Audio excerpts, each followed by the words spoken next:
Joe, actually, at this hour, 5 hours after the march started, people are still arriving in Central. The designated endpoint is Cheetah Garden, but where we are, actually, this is already past Cheetah Garden. And the reason we're here is because a small group of radical protesters have once again built a makeshift barricade. Earlier, when we first arrived, some buses were stranded, but they've managed to get people off the bus and direct the bus out through that way.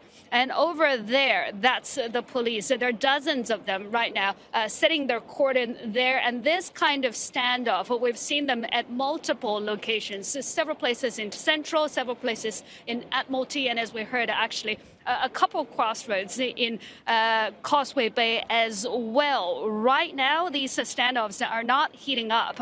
That's perhaps in part because the peaceful crowd is still marching. We saw some of the younger protesters dressed in all black, trying to hurry them up, directing them into the MTR station. So the big question is, once that peaceful crowd, the majority of the protesters have gone home, whether this situation will escalate again. Joe. Yeah, indeed. And earlier in the day, we saw what some people are saying are tens of thousands turn out for the rally.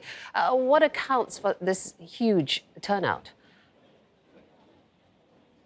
Yeah, that's right, Joe. We don't have an official number as to how big the rally was, the march was, but it started, the front of the crowd started leaving Causeway Bay at 3 o'clock, and we heard the last people only left that district at 6:30. That it took a while, so it is at least tens of thousands of people we're talking about.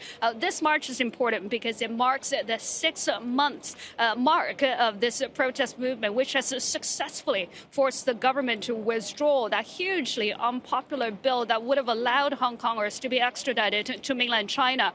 It's also 2 weeks after the pro-democracy camp in the city won a landslide election victory. But the protesters are still coming out because they're not letting up the pressure.